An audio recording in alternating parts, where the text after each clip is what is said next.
So my name is Philip Kleinfeld. I'm an independent journalist. I've been covering conflicts and humanitarian crises in Central Africa and in the Sahel for the past few years.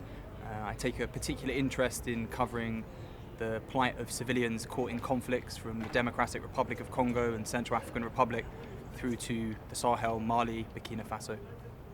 I started reporting in central Mali in August last year, which I then returned to twice more. I went and reported in the east of Burkina Faso, the north of Burkina Faso, and then in March this year I did a two-part series for the new Humanitarian from the centre-north regions.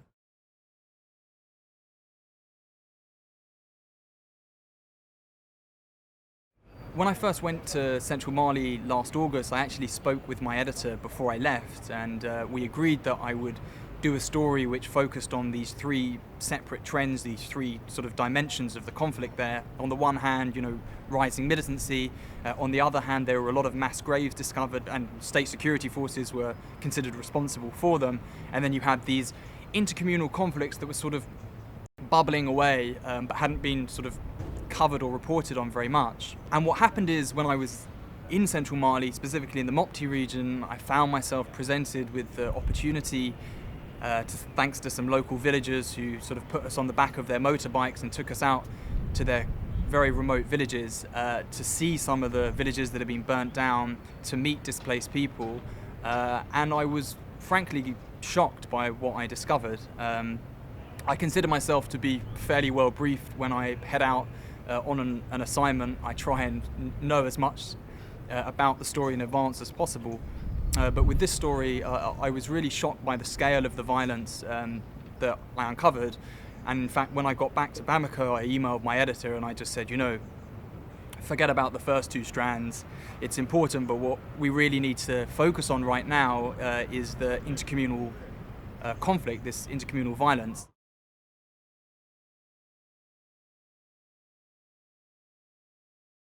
What we've seen over the last sort of 6 months to a year is just this explosion in violence.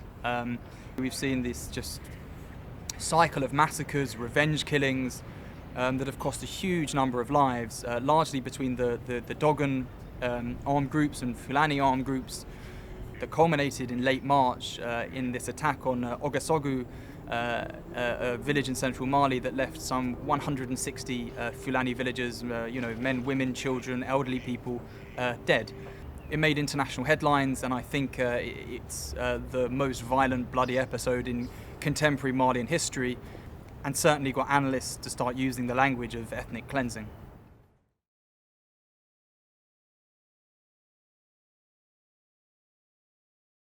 And the stories I've kind of heard and documented along the way have been really, as I say, quite shocking. The one that perhaps sticks in my head the most was when I met a man called Ali Boli in a town called Bankas, which is really sort of the crucible of the conflicts. It's a town in central Mali. And Ali Boli told me that 17 people from his village had been killed in an attack early one Monday morning, just after morning prayers, in fact.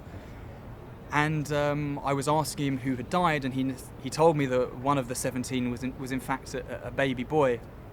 And when I document killings, I will always take the names of victims and their ages. So I asked him what the baby boy was called, and he told me that the boy had no name. And I asked him why the boy had no name, and he explained to me that in fact the boy's family had gathered at their main family house for his naming ceremony, and that during the sort of chaos and mayhem that ensued when the attack began, somehow the young boy had been left in the house and he'd been burnt alive in the house before he was even able to be given a name.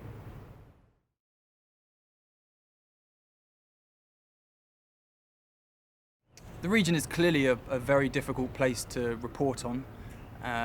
Every day there are attacks, often in places, particularly in Burkina Faso, that you don't really expect.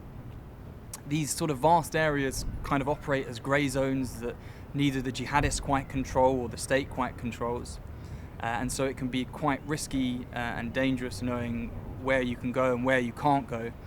Indeed, over the past few months, we've seen a spate of kidnappings of foreign nationals. Obviously, though, the key risks, as with all conflicts, are faced by civilians themselves. And when I was in central Mali, again in Bankas, this sort of really conflict-affected town, I got a very small flavour or taste of what that kind of danger feels like. The opportunity came up to drive out of Bankas town and into one of these quite remote villages. And while I was interviewing this small self-defence group that had set up shop in the village to defend the local community, my collaborator, a local teacher who I worked with in the centre, he said to me, Philip, I've got bad news for you. And I was kind of surprised, and I said to him, what's the problem? And he said that the locals in the village we were at had just told him that that an attack was about to be launched on the village. And he was panicking, and he said, we have to go. It sort of transpired that the local self-defence group I was interviewing had sent out spotters to sort of neighbouring communities, and they believed that armed men from the neighbouring Fulani community were about to sort of launch this attack. In the end, it transpired, I called several times over the course of the day, that the attack didn't happen. But it was terrifying, really, and a sort of small slice of just the insecurity that prevails in this region. I think the incident really highlighted that even though the attack didn't happen, that there's a real climate of fear, suspicion between villagers, and people are living through this every single day. I think if people are going to take anything away from this reporting that the new Humanitarian has done in the past few months from all three countries, it's firstly to pay more attention specifically to this intercommunal violence. In August last year, I actually met with one of the main militia groups in central Mali, the dog-and-arm group Danam Basagu. They're responsible for some of the worst attacks on Fulani civilians in central Mali that have got analysts speaking about ethnic cleansing. And when I spoke to one of their leaders in a sort of field camp, the language he used to describe the Fulani community was a clear kind of early warning sign, I think, of what was to come. He said, and I've got his words written down, we will only have peace if the Fulani are not around. Those words should have ring very loud with the UN peacekeeping mission, the Malian authorities, aid groups as well, and the incident that happened that I described in Ouagadougou, in which 160 people were killed, should never have been allowed to happen. I think there needs to be big efforts at communal reconciliation. I think people need to address some of the longer-standing tensions that exist between communities, often rooted in access and control over local resources that sort of undergird these cleavages. And I think there needs to be a really concerted effort to break the stereotype that people have formed in all three countries between the Fulani community and the jihadist groups. At the same time, there also needs to be efforts to understand and combat against pastoralists, Fulani herders in particular, that are joining the jihadist groups. Secondly, I think that people need to realise that militancy really is spreading rapidly in this region. Militant groups are now in a part of Burkina Faso that puts them really within touching distance of a number of countries on West Africa's coastline: Benin, Togo, Ghana, Ivory Coast. And so I think this really needs to be addressed now, and hopefully with a bit more nuance than simply conducting military operations, and without overlooking the social roots and the local grievances that are behind many of these crises.